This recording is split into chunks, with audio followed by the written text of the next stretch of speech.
Good evening, guys. How are you doing? I'm spending myself a relaxing Saturday night at home in front of the computer, and I'm rather enjoying it. I'm sitting here, had a beer, and I got my feet up in the air, sitting in the chair with my feet up and talking to you guys. Nothing better.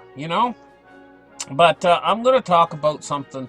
I don't know, some of you guys hate to talk about cryptocurrency, but that's what I'm going to talk about because this is something massive that's coming. And I got to explain what I'm talking about. So it's going to take me a little while because I'm just going to basically ramble here for a little bit about what I think is going to happen. And at this point, I think it's inevitable. I think we've passed the point of no return. What's going to fuel what's going to happen is greed. And it's going to be the weirdest thing that's ever happened in the history of the world, and the most probably one of the most tragic things. It's not going to be pretty. The way the world is run right now, we've got a dollar-based system. The United States dollar is the world reserve currency, and all the other currencies base their value on the United States dollar, and it's a system that's been in place, and it actually functions pretty good. Everything is geared to function within that structure of that system. But now, what we've watched happen since 2009 till now has absolutely been incredible, with the rise of cryptocurrencies, in particular Bitcoin, which is the leader of all of the cryptocurrencies. I oftentimes liken Bitcoin to the center pole in a circus tent. And this cryptocurrency, the whole thing is like a giant circus, with all the altcoins and everything else, and all of the initial coin offerings, ICOs, and all this stuff. And you know how many? It's like a big con game. There's a bunch of con artists out there with these ICOs, constantly trying to raise money, and it's like a carny. It's like a circus. And so the center pole of this circus tent for all of these coins is Bitcoin. Bitcoin is the structure behind it. So if that center pole goes up, all of the rest of the tent goes up with it. And if the center pole comes down, all of the rest of the tent comes down with the center pole. And this is what Bitcoin is like. Bitcoin goes up, everything else goes up with it. Now, here's the thing. Take a look at the Bitcoin itself. Go back to 2009. And what we see is about maybe every year and a half or so, Bitcoin doubles its entire market capital or its value. Now, sometimes it goes faster. It doubles and doubles and doubles in a very short period of time. And when it does that, generally what happens is it falls off. It loses value, and people get awfully discouraged. And people start saying things like tulip mania is one of the things they talk about. They talk about the tulips, and they talk about how Bitcoin's probably not worth anything, and they all get discouraged. And we're in one of those time frames right now. But if you guys watch my show, you know that I told you guys a few days ago that Bitcoin was probably going to drop down below 7,000. And this is when a lot of these other guys are saying to the moon, And I share their enthusiasm. And when you listen to the rest of this talk, you're going to hear that I do share their enthusiasm, but in a different way. I also share something else besides enthusiasm. I understand that this is probably one of the most what's going to happen is going to be so bad, so dire, that it would be wonderful if somebody could step up now and really understand and know how to actually get rid of Bitcoin.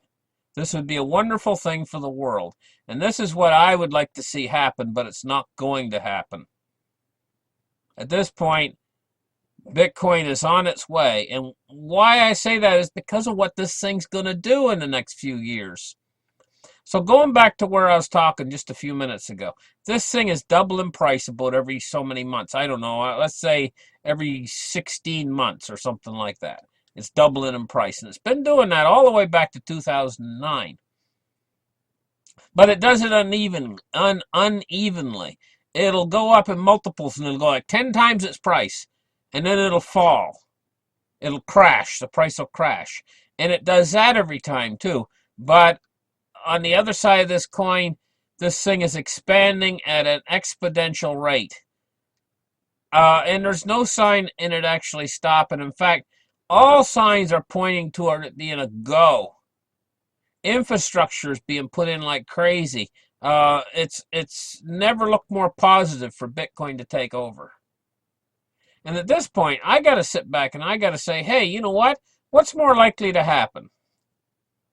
Is Bitcoin more likely to kind of disappear now and just die off and nobody pay any attention to it? Or is it more than likely going to continue to grow? Now, looking at past experience, I want you to answer this. I'm going to ask you guys a question, and you can just answer in your mind, or you can answer in the comment section if you want. But the thing is what's your answer to this? Do you really believe that Bitcoin at this point is just kind of going to fade into obscurity and become like the hula hoop? Something a year or two from now, you won't even hear about it anymore. Do you just think it's a fad? Or do you think it's going to continue like it has from the very beginning until now, going through ups and downs, but ultimately doubling itself in value?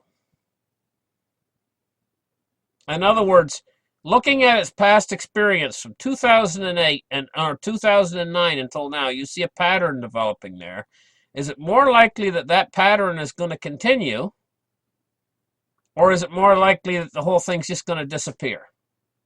And which do you think? Well, I'll tell you what I think. I think it's more likely that the pattern is going to continue like it has since 2009 until now. Getting almost 10 years. This pattern, ever since Bitcoin was first released. I think this is going to continue. So this means that in an uneven way, it's probably going to continue to double every 16 months or a little bit more than a year or a year and a half or something. It's probably going to continue to double in value. What's going to happen at a certain point when this thing continues to double in value is everybody in the world out there are chasing something called yield. They all want yield. Well, by gump, they're all going to continue to chase yield. And at a certain point, it's going to get so they realize that the big yield is in Bitcoin. Also, we're heading toward a Bitcoin ETF, exchange traded fund. When the big institutional investors and everything start to come into this space and buy this cryptocurrency, what's actually going to happen is not only are they going to push the price up, but it's going to become a respected investment. And in the end, they'll be talking about it like it's more safe than gold, more safe than anything else in the end, when the price gets high enough on it. This is going to flock more of them in because greed, and they're only ever going to ever see the thing continue. The track record is going to start to speak for itself in the end. Now, as far as rarity is concerned, there's nothing in this world hardly that's more actually rare and harder to get than an actual, real, genuine, honest-to-goodness Bitcoin. You know, in the end, that when the price gets high enough, where are you going to find one? I mean, you only got 21 million of them ever that'll be created, and a lot of them have been lost. Okay? You can never exceed those numbers. And you're going to have to understand that the rich people are going to hoard them. They're going to continue to HODL. You think that us poor guys are HODLers. Rich people are even worse. And when they realize that the price is going up, when it starts to occur to the whole world that the price is doubling every 18 months, and then it's going to continue for gosh knows how long, forever, and you see the price of everything else, the price of fiat currencies is losing value, Everything else is losing value. It's only a matter of time till people come to this realization, hey, why didn't I get into Bitcoin? It's only a matter of time until even the most diehard guys like Peter Schiff are going to all of a sudden go through a change in their mind, and they're going to say, hey, you know what? This is really happening. This is not this is not fantasy. This is not something that I'm dreaming. This is not an illusion. Bitcoin is really worth X amount. And they think, oh, I could have had one back when they were $7,000. And now they're worth like, I don't know, 100,000, right? They're all of a sudden, they're going to realize this. And they're going to realize that this thing is not dying. It's not going to die. They're going to realize, like me, I thought it was going to die. I sold my Bitcoins. Stupid me. I sold them for practically nothing. Back when they weren't worth hardly anything. Stupid me. I'm not going to be stupid again. I realize that, hey, this is real. Bitcoins are real, and they really are worth like $7,000 a piece. You know, this is real. The market capital on this cryptocurrency is real. This is all real. It's really happening. It's not fantasy. That something that's absolutely worth nothing, like a Bitcoin, can be a real scarce commodity inside the computer world and be worth all this fantastic amount of money. It's real. It's real. But there's, on the other side of this coin is where is this going to stop? Well, this is where we're going to talk about now. It's going to continue to double until at a certain point it starts to draw the other fiat currencies down in price. And I'm going to explain to you how Bitcoin does this through an illustration. You know, picture in your mind a guy that's going to buy himself one Bitcoin. Say tonight, say this very night, he's going to buy himself one Bitcoin. Well, he wouldn't be able to do it this weekend. Okay, Monday morning, he's going to buy himself a Bitcoin. So he runs into the bank, and he tells them that he wants to buy this Bitcoin, and he's going to buy it from his local coin dealer, and he needs cash. So he goes in, and he withdraws $7,000 cash from his account, and he runs down to the local coin store. They sell the Bitcoins, and he buys. Now, some people buy it other ways, but this guy's going to buy it the same way I buy it. Anyway, he runs down to his local coin store, and he plunks down the money on the counter, and the guy takes and sends the Bitcoin to his wallet address. Okay, so he buys a whole Bitcoin. Well, I'm going to tell you what. You got to look at the reason why he bought that Bitcoin. Did he buy that Bitcoin to turn right around and sell it? Absolutely not. You can almost a 99% chance that he's going to hoard that Bitcoin. He is going to HODL that Bitcoin. There's a 99% chance. But what about the fiat money that he just took out of the bank? Well, just the act alone of taking that money out of the bank puts that money in circulation, and it does something that's called increases the velocity of money. So now the velocity of that money has been increased. One of the largest factors that is an inflationary factor for the economy that will cause a hyperinflation is the velocity of money. Whenever you get a hyperinflation, the velocity of money always has to speed up. Okay, so we got that first trigger of a hyperinflation, which is a speeding up of the velocity of money.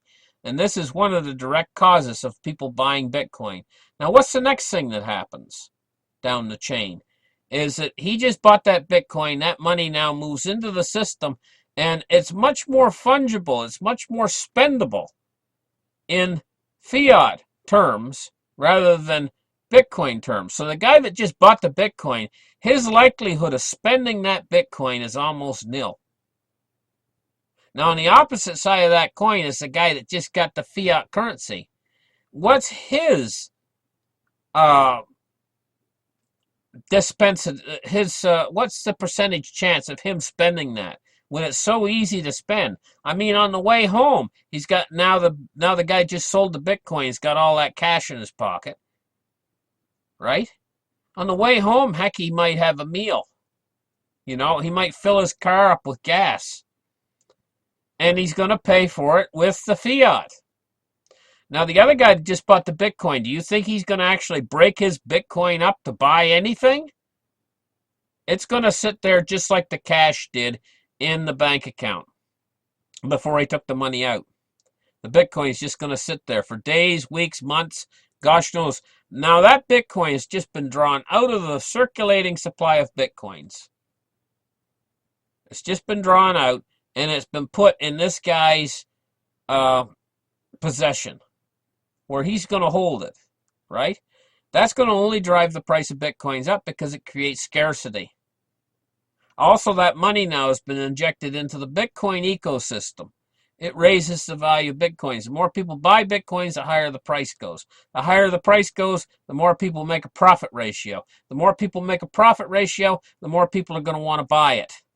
And it creates a vicious cycle. At a certain point, that vicious cycle grows to a certain point where it's almost like an atomic bomb going off. It's a critical mass, a time of critical mass, where the whole thing just basically explodes in value at a certain point.